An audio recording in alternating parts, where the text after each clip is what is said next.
Hi friends, അസ്സലാമു അലൈക്കും. പുതിയൊരു വീഡിയോയിലേക്ക് എല്ലാവർക്കും സ്വാഗതം. അപ്പോൾ ഇന്ന് എളുപ്പത്തിൽ എല്ലാവർക്കും ചെയ്യാൻ പറ്റുന്ന ഒരു നെക്ക് ഡിസൈനാണ് കാണിക്കാൻ പോകുന്നത് കേട്ടോ. ചുരിദാറിൽ ഇതേപോലെ നെക്ക് എങ്ങനെയാണ് ചെയ്യുക എന്നുള്ളത് പലരുടെയും ഡൗട്ടാണ്. വളരെ ഈസിയാണ്, ആർക്കും ചെയ്യാവുന്നതാണ്.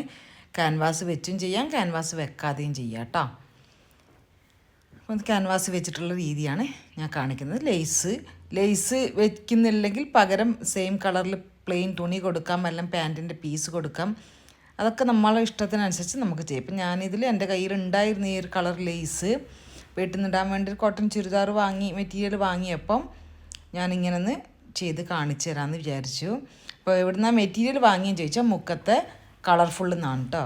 അരീക്കോട് ബസ് സ്റ്റാൻഡിൽ, മുക്കത്ത് അരീക്കോട് ബസ് സ്റ്റാൻഡാണ് കേട്ടോ. പലരും അരീക്കോട് സ്റ്റാൻഡിൽ പോയിട്ട് എന്നെ വിളിക്കാറൊക്കെ ഉണ്ട്. അവിടെ നിന്നാണ് മെറ്റീരിയൽ വാങ്ങിയത്. മീറ്ററിന് 140 രൂപയാണ് വന്നിട്ടുള്ളത്. അപ്പം കട്ടിങ് കാര്യങ്ങളൊന്നും ഞാൻ കാണിക്കുന്നില്ല, നെക്കിൻ്റെ പാർട്ട് മാത്രമേ കാണിക്കുന്നുള്ളൂ. അപ്പോൾ നമ്മൾ ഫ്രണ്ട് പോർഷൻ നെക്ക് കട്ട് ചെയ്യാതുള്ള ഭാഗമാണ് ഇത് കേട്ടോ. കൈക്കുഴി കട്ട് ചെയ്തിട്ടുണ്ട്, നെക്കിന് കട്ട് ചെയ്തിട്ടില്ല. നമ്മൾ ആദ്യം ഞാൻ ക്യാൻവാസ് എടുക്കുകയാണ്. ക്യാൻവാസ് മടക്കിയിട്ട് അതിൻ്റെ വീതി വരുന്നത് 5 ഇഞ്ചും ലെങ്ത്ത് വരുന്നത് 15 ഇഞ്ചുമാണ് കേട്ടോ. വീതി 5 ഇഞ്ച്, നീളം 15 ഇഞ്ച്. ക്യാൻവാസ് ഭയങ്കര കട്ടിയുള്ളതല്ല, നമ്മൾ പേപ്പർ ക്യാൻവാസ് തന്നെ എടുത്തോളി.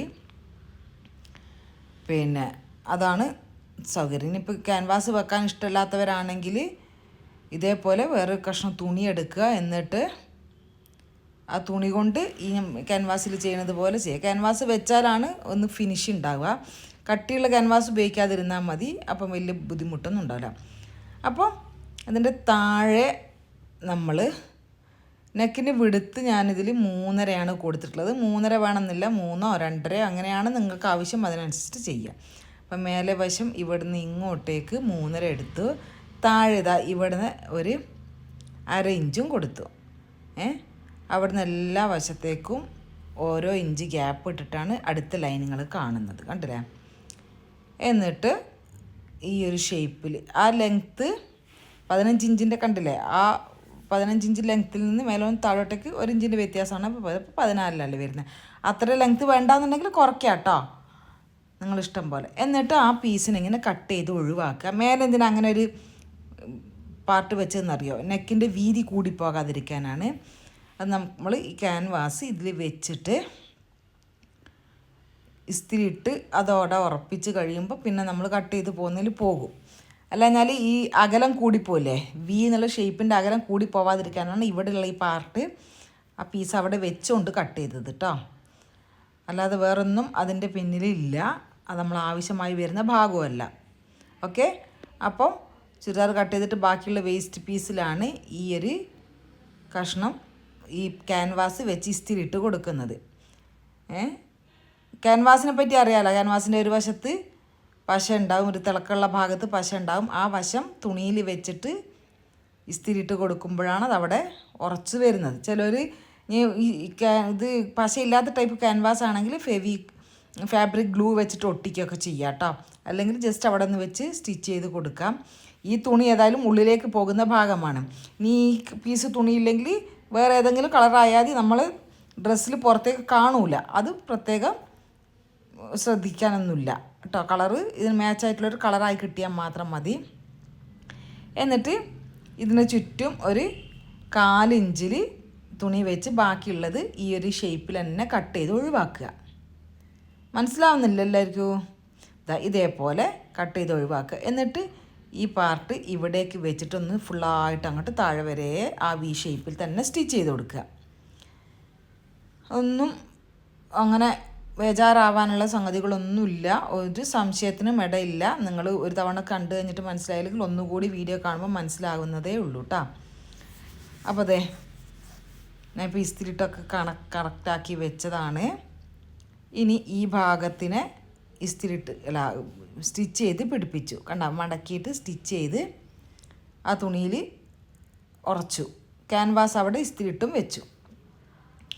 ഇനി ഈ പീസിന് നമ്മൾ ചുരിദാറിൻ്റെ ഫ്രണ്ട് പീസില്ലേ, നെക്ക് കട്ട് ചെയ്യാത്ത പീസ്, അതിൻ്റെ നടുവ് ഈ വി കട്ടാക്കിയതിൻ്റെ നടുവും നമ്മൾ നെക്കിൻ്റെ പാർട്ടിൻ്റെ നടുവായിട്ട് വരുന്ന ഭാഗത്ത് കറക്റ്റാക്കി വെച്ച് എല്ലാ ഭാഗത്തൊന്ന് പിൻ ചെയ്ത് കൊടുത്തിട്ട് ഈ വി ഷേപ്പിൽ ക്യാൻവാസിൻ്റെ പുറത്ത് കൂടി സ്റ്റിച്ച് ചെയ്ത് കൊടുക്കുക കേട്ടോ.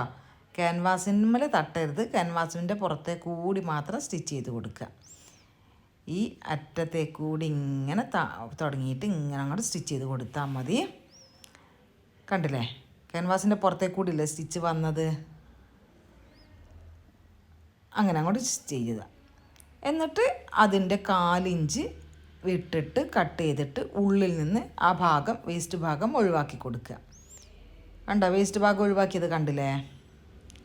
എന്നിട്ട് ഈ 2 വശത്തും ഇങ്ങനെ ഓരോ കട്ട് കൊടുക്കണം, എന്നാലേ കഴുത്ത് മറിച്ചിടുമ്പോൾ അവിടെ വൃത്തി ഉണ്ടാവുള്ളൂ. ബാക്കി എവിടെയും കട്ടിങ്ങിൻ്റെ ആവശ്യം വരുന്നില്ല, സ്ട്രെയിറ്റ് ആണല്ലോ, വി ഷേപ്പ് സ്ട്രെയിറ്റ് ആണല്ലോ. ഇനി ഇങ്ങോട്ട് ഉള്ളിലേക്ക് മറിച്ച് വെച്ചിട്ട് പതിച്ചൊരു ഒറ്റ അടി മാത്രം ഈ അറ്റത്തിട്ടോ ഈ എൻഡിലേക്ക് മാത്രം കൊടുക്കുക.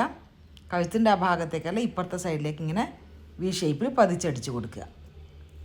ഇനി നമുക്ക് ലേസ് ഉണ്ടെങ്കിൽ ഈ ലേസ് വെക്കേണ്ട ഭാഗം ഇവിടെയാണ് വരുന്നത്. ഇനി ലേസ് ഇല്ല, പ്ലെയിൻ കളർ തുണി മാത്രം വെച്ചിട്ടാണെങ്കിൽ വെച്ചാൽ ഇത് മുന്നോട്ടേക്ക് നീങ്ങുമ്പോൾ നിങ്ങൾക്ക് മനസ്സിലാവും. അപ്പോൾ ലേസ് ഈ കളർ എടുത്തത് എൻ്റെ അടുത്ത് ഇതുള്ളത് കൊണ്ടാണ്. നിങ്ങൾക്ക് വൈറ്റ് വേണമെങ്കിൽ എടുക്കാം, അല്ലെങ്കിൽ ആ യെല്ലോ മാത്രമേ എടുക്കാം. ലേസ് വീതി കുറച്ച് കൂടിയാലും കുറഞ്ഞൊന്നും കുഴപ്പമില്ല, അതൊക്കെ ഡ്രസ്സിൻ്റെ ഓരോരോ ഭംഗിയിൽ ചെറിയ ചെറിയ വ്യത്യാസങ്ങൾ വരുത്തുന്നേ ഉള്ളൂ. ഇതിപ്പോൾ ലേസ് അതിൻ്റെ അടിയിൽ വെച്ചിട്ട് അങ്ങനെ അങ്ങോട്ട് സ്റ്റിച്ച് ചെയ്ത് കൊടുക്കാനേ ഉള്ളൂ. മനസ്സിലായില്ലേ, ഒന്നുമില്ല. ലേസിൻ്റെ പകുതി സ്റ്റിച്ച് ഉൾക്കൊള്ളുന്ന അത് പെടാതായി പോകരുത്, അവിടെ ഉറച്ച് നിൽക്കാതായി പോകരുതെന്ന് മാത്രമേ ശ്രദ്ധിക്കാനുള്ളൂ കേട്ടോ. താഴെ വരെ വന്ന് എന്നിട്ട് ഈ ഒരു വീൻ്റെ ആ താഴെ ഭാഗത്തില്ലേ അവിടെ വരുമ്പോൾ ഒന്ന് കുത്തി നിർത്തിയിട്ട് തിരിച്ച് സൈഡിലേക്ക് വന്ന് പിന്നെ മറ്റേ വശത്തേക്കും കൂടി പോവുക. അപ്പോൾ അതെ ആ വശത്തെ പതിച്ചടിക്കലും ലേസ് അറ്റാച്ച് ചെയ്യലും കൂടി ഒരൊറ്റ സ്റ്റിച്ചിൽ വരും. ഇനി നമ്മളുടെ നെക്കിൻ്റെ ലെങ്ത്ത്, എനിക്ക് നെക്ക് ഞാൻ 5.5 എടുക്കുക. ആ 5.5 അടയാളമാണ് ഇവിടെ വെച്ചിട്ടുള്ള, കണ്ട പിങ്ക് ചോക്ക് കളറിൽ കണ്ടില്ലേ, അത് നോക്കുക. എന്നിട്ട് അതിൻ്റെ ഉള്ളിലേക്ക് വെക്കാനുള്ള തുണി നിങ്ങൾക്ക് വേണമെങ്കിൽ മഞ്ഞൻ്റെ പ്ലെയിൻ കളർ എടുക്കാം, അല്ലെങ്കിൽ പിന്നെ ഇത് ഞാൻ എടുത്തിട്ടുള്ളത് പാൻറ്റിൻ്റെ പീസാണ്. ഏതെങ്കിലും നിങ്ങളിഷ്ടമുള്ള കളറിലേക്ക് മാച്ച് ആയിട്ടുള്ള എടുക്കുക. എന്നിട്ട് വേണമെങ്കിൽ ഇങ്ങനെ പ്ലീറ്റാക്കിയിട്ട് തയ്ച്ച് കൊടുത്തതിന് ശേഷം അവിടെ വെച്ച് തയ്ക്കാം. ഞാൻ അങ്ങനെയൊന്നും ചെയ്യുന്നില്ല. പിന്നെ കുറച്ച് തിക്നെസ് കട്ടി വേണമെങ്കിൽ ഇതിന് ഉള്ളിൽ ക്യാൻവാസ് വെച്ചിട്ട് അയൺ ചെയ്തിട്ട് കട്ടി കൂട്ടിയിട്ട് ചെയ്യാം, അതല്ലെങ്കിൽ 2 or 3 ലെയർ ആക്കിയിട്ട് കൊടുക്കാം. ഞാനിപ്പോൾ വെറുതെ 2 ലെയർ ആക്കിയിട്ട് ആണ് എടുക്കുന്നത്. അപ്പോൾ ഈ കഴുത്തിൻ്റെ അകലം വേണ്ടതിൽ നിന്നും താഴോട്ടേക്ക് എത്രയാണ് നീളം നമുക്കതിനെ എടുക്കേണ്ടത് നോക്കി. കണ്ടില്ലേ, ഇവിടെ ഇപ്പോൾ 8 ആണ് കാണാം. അപ്പോൾ ഞാനൊരു 9 ഇഞ്ചിൽ തുണി എടുത്തിട്ടുണ്ട്. ആ 9 ഇഞ്ച് നീളവും ഈ 2 സൈഡും ഇല്ലേ, ഈ നെക്കിൻ്റെ നമ്മൾ പോയിൻ്റ് അടയാളപ്പെടുത്തിയ അവിടെയുള്ള ഈ പിങ്ക് കളറിൽ ആ പോയിൻറ്റിനെക്കാളും ഒരു 2 ഇഞ്ച് വീതിയും കൂടെ കൂട്ടിയിട്ടുള്ള തുണിയാണ് എടുക്കുന്നത്. ഇങ്ങനെ വെച്ച് കഴിഞ്ഞാൽ തയ്യൽ തുമ്പിന് കിട്ടണം, അത്രയേ ഉള്ളൂ അതിൻ്റെ ഒരു ഉദ്ദേശം. കണ്ടില്ലേ, ഈ പോയിൻ്റ് തമ്മിലുള്ള അകലവും നീളവും നോക്കുക. അതിനേക്കാളും 2 ഇഞ്ച് മാത്രം നീളം വീതിയും കൂട്ടിയാൽ മാത്രം മതി. എന്നിട്ട് ഇങ്ങനെ ഉള്ളിൽ വെച്ചിട്ട് എല്ലാ വശത്തും ഇതേപോലെ പിൻ ചെയ്ത് വെക്കുക. പിൻ ചെയ്ത് വെച്ചാൽ തെറ്റാനേ ഇല്ല, നല്ല വൃത്തിയിൽ പിൻ ചെയ്ത് വെച്ചിട്ട് ഈ ഒരു പോയിൻറ്റിലേക്ക് കൂടി ഇങ്ങനെ താഴെ വരെ സ്റ്റിച്ച് ചെയ്ത് കൊടുക്കുക. ഇവിടെ എത്തി ഇപ്പുറത്തേക്ക് വരിക, നേരെ ഇങ്ങനെ ഈ വശത്തേക്കും സ്റ്റിച്ച് ചെയ്ത് പോവുക. മനസ്സിലായില്ലേ? ഇനി നമുക്ക് പാൽ കുടിക്കുന്ന കുട്ടികളൊക്കെ ഉണ്ടെങ്കിൽ ഈ സ്ഥലത്ത് ഒരു സൈഡിൽ സ്റ്റിച്ച് ചെയ്യാതെ വിട്ടിട്ട് ഉള്ളിൽ നമ്മൾ പ്രസ് ബട്ടൺ കൊടുക്കുക. അതായത് പിന്നെ ഓപ്പൺ ആക്കിയിട്ട് പാൽ കൊടുക്കാനുള്ള വശത്ത് ഇവിടെ വരെ വെച്ച് നിർത്തുക. എന്നിട്ട് ഇവിടെ ഉള്ളിലും ആ മേലെ വശത്ത് ഓരോ പ്രസ് ബട്ടൺ വെച്ച് കൊടുത്തു കഴിഞ്ഞാൽ അത് ഓപ്പൺ ആക്കിയിട്ട് പാൽ കൊടുക്കാൻ സുഖമാണ്. നല്ല ചുരിദാറിലൊക്കെ നല്ല നെക്കാവും ചെയ്യും, എന്നാലും ഫീഡിങ്ങിൻ്റെ കുട്ടിക്ക് പാൽ കൊടുക്കുന്നതിൻ്റെ ആവശ്യം നടക്കുകയും ചെയ്യും. ഇത് കണ്ടില്ലേ, ഇപ്പോൾ ഞാൻ സ്റ്റിച്ച് ചെയ്ത് കഴിഞ്ഞു. കണ്ടാ, ഉള്ളിലേക്ക് നല്ല വൃത്തിയിലാണ്. ഇനി ഇതിൻ്റെ ഉള്ളിൽ കുറച്ച് തുണി അധികം വരും, കണ്ടില്ലേ, നമ്മൾ കുറച്ച് വീതിയൊക്കെ അധികം എടുത്തില്ലേ. അപ്പോൾ ആ ഭാഗത്തിന് ഈ ഒരു ഷേപ്പിൽ തയ്യൽ തുമ്പ് ഇട്ടിട്ട് അങ്ങോട്ട് കട്ട് ചെയ്യും. ഇനി നൂല് വലിയുന്ന ടൈപ്പ് തുണികളാണെങ്കിൽ കുറച്ചധികം തയ്യൽ തുമ്പ് ഇട്ടിട്ട് ഒന്ന് മടക്കിയിട്ട് ആ അറ്റം നമ്മൾ ഷോളിനൊക്കെ അറ്റം മടക്കി തയ്ക്കുന്ന പോലെ തയ്ച്ച് കൊടുക്കാം കേട്ടോ. അത് കോട്ടൺ ആകുമ്പോൾ അങ്ങനത്തെ പ്രശ്നമൊന്നും ഇല്ലാത്തതുകൊണ്ട് ഞാൻ അങ്ങനെയൊന്നും ചെയ്ത് കൊടുത്തിട്ടില്ല. എക്സ്ട്രാ വരുന്ന അധികമായിട്ട് വരുന്ന ഭാഗത്തുള്ള തുണി അങ്ങോട്ട് കട്ട് ചെയ്ത് ഒഴിവാക്കിയിട്ട് മാത്രമേ ഉള്ളൂ. എൻ്റെ ഈ തുണി എന്ന് പറഞ്ഞാൽ പിന്നെ ജയ്പൂർ കോട്ടൺ എന്നുള്ള സോഫ്റ്റ് കോട്ടൺ തുണിയാണ്, അതുകൊണ്ട് ഇടാൻ നല്ല സൗകര്യമാണ്. അപ്പോൾ ഓരോ ഡ്രസ്സ് തയ്ക്കുമ്പോൾ ഒരു നെക്ക് കാണിക്കാമല്ലോ എന്ന് വിചാരിച്ചിട്ടാണ് ഞാൻ ഈ വീഡിയോ ചെയ്തത് കേട്ടോ.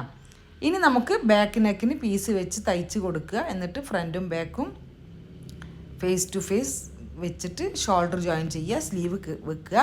ബാക്കി പണികളൊക്കെ സദാ പോലെ തന്നെ, അതിലൊന്നും പ്രത്യേകിച്ച് എടുത്ത് പറയാനില്ല. അപ്പോൾ ഈ നെക്ക് ചെയ്യണത് സംശയമുള്ളവർക്കൊക്കെ ക്ലിയർ ആയിട്ടുണ്ടാവുമെന്ന് വിചാരിക്കുന്നു. പിന്നെ ഞാൻ ഈ നെക്കിന് കൊടുത്ത ആ ലേസ് തന്നെ കയ്യിൻ്റെ താഴെ ഭാഗത്ത് കൊടുത്തിട്ടുണ്ട്, ടോപ്പിൻ്റെ താഴെ ഭാഗത്തും കൊടുത്തിട്ടുണ്ട്. കണ്ടില്ലേ? സ്റ്റിച്ച് ചെയ്ത് സ്ലീവിൻ്റെ ബാക്കി പണികൾ കഴിഞ്ഞതിന് ശേഷം ലേസ് അവിടെ വെച്ച് കൊടുത്തിട്ട് തയ്ക്കുകയാണ് ചെയ്തിട്ടുള്ളത്. താഴെ ഭാഗത്ത് പക്ഷേ മേലെ വശത്തേക്ക് ആക്കിയിട്ടാണ്, നല്ല വശത്തേക്ക് ഫുള്ളായിട്ട് വെച്ചിട്ടാണ് ലേസ് കൊടുത്തിട്ടുള്ളത്. അത് ലേസ് ഫുള്ളായിട്ട് എടുത്ത് കാണുമ്പോൾ ഒരു ഭംഗി ഉണ്ടാവും തോന്നി. ഇതിൽ വേണമെങ്കിൽ നിങ്ങൾക്ക് ഇതിൽ കാണുന്ന പിന്നെ യെല്ലോ ഉണ്ടല്ലോ, മസ്റ്റാർഡ് യെല്ലോ എന്നാണ് ഈ യെല്ലോ ഒക്കെ പറയുക, അത് ആ കളർ വേണമെങ്കിൽ ലേസ് കൊടുക്കാം, അല്ലെങ്കിൽ വൈറ്റിൽ വേണമെങ്കിൽ കൊടുക്കാം, നിങ്ങളുടെ ഇഷ്ടത്തിന്. അല്ലെങ്കിൽ പ്ലെയിൻ കളർ തുണീനെ മടക്കി ഈ ഒരു രീതിയിൽ മടക്കിയിട്ട് ലേസിന് പകരമാക്കിയിട്ട് അങ്ങനെയൊക്കെ കൊടുക്കാം കേട്ടോ. ഓരോരുത്തരുടെ ഐഡിയക്ക് അനുസരിച്ചിട്ട് അതിലൊക്കെ മാറ്റങ്ങൾ വരുത്താം. പിന്നെ എപ്പോഴും ഒരേപോലെ ചെയ്യാതെ വെറൈറ്റി നെക്കിന് ഇങ്ങനെ ചെയ്യാൻ നൈറ്റിക്കും ചെയ്യാട്ടെ, ഇതേപോലെ നെക്ക് നൈറ്റിക്കും ചെയ്യാം. നമ്മൾ വീട്ടിലിപ്പോൾ ഞാനൊന്നും നെക്കിന് ഒരു പണിയും എടുക്കാറില്ല, കാരണം നമ്മൾ നന്നായിട്ട് മൂടി പുതയ്ക്കണം. പക്ഷേ നൈറ്റിയിലാണ് പിന്നെ കുറച്ചെങ്കിലും വെറൈറ്റി വരുത്തുക. അപ്പോൾ ഈ ചുരിദാർ മെറ്റീരിയൽ എടുത്തപ്പോൾ എനിക്കിങ്ങനെ തോന്നി. പിന്നെ 1-2 ആളുകൾ എൻ്റെ അടുത്ത് പേഴ്സണലായിട്ട് ചോദിച്ചിരുന്നു ഈ നെക്ക് ചെയ്യുന്നതിനെ പറ്റിയിട്ട്. അപ്പോൾ ഒരു വീഡിയോ ഒക്കെ ചെയ്താൽ ആവശ്യക്കാർക്ക് ഉപകാരപ്പെടുമാവുമല്ലോ എന്ന് വിചാരിച്ചു. ഉണ്ട് ഈ ഭാഗത്തൊക്കെ നല്ല വൃത്തിയിൽ ഇതൊക്കെ ചെയ്യുന്ന സമയത്ത് ഉള്ളിൽ വെച്ച് പിന്നെ 2 സൈഡിലും കൊടുത്തിട്ട് സ്റ്റിച്ച് ചെയ്യുമ്പോൾ കറക്റ്റായിട്ട് വരും. അല്ലെങ്കിൽ ചെറിയ ഏറ്റക്കുറച്ചിൽ വരുമ്പം അത് നമ്മൾ ഡ്രസ്സ് ഇട്ട് കഴിയുമ്പോഴാണ് അതിൻ്റെ വൃത്തികേട് കാണുക. മനസ്സിലായോ? ഭയങ്കര എളുപ്പമാണ്, കാണുമ്പോൾ വിചാരിക്കും എന്തോ സംഭവമാണ്. ഇതിപ്പോൾ പാൻറ്റിൻ്റെ പീസാണ് കേട്ടോ ഞാൻ അവിടെ കൊടുത്തത്, ഈ നെക്കിന് കൊടുത്തത്. നിങ്ങൾക്ക് വേണമെങ്കിൽ പ്ലെയിൻ കളർ കൊടുത്തിട്ട് ലേസ് പിന്നെ മാച്ചായിട്ടുള്ള ഈ ലേസും കൊടുത്താലും നല്ല ഭംഗിയുണ്ടാവും അത് കാണാനും. അപ്പോൾ ഇന്നത്തെ വീഡിയോ എല്ലാവർക്കും യൂസ്ഫുൾ ആയെന്ന് വിചാരിക്കുന്നു, ഇഷ്ടമായി എന്ന് വിചാരിക്കുന്നു. ഇഷ്ടമായിട്ടുണ്ടെങ്കിൽ ലൈക്ക് ചെയ്യുക, ഫ്രണ്ട്സിനും റിലേറ്റീവ്സിനും ഒക്കെ ഒന്ന് ഷെയർ ചെയ്യുക. അപ്പം വീണ്ടും നല്ലൊരു വീഡിയോയിലേക്ക് കാണാം. എല്ലാവർക്കും അസ്സലാമു അലൈക്കും.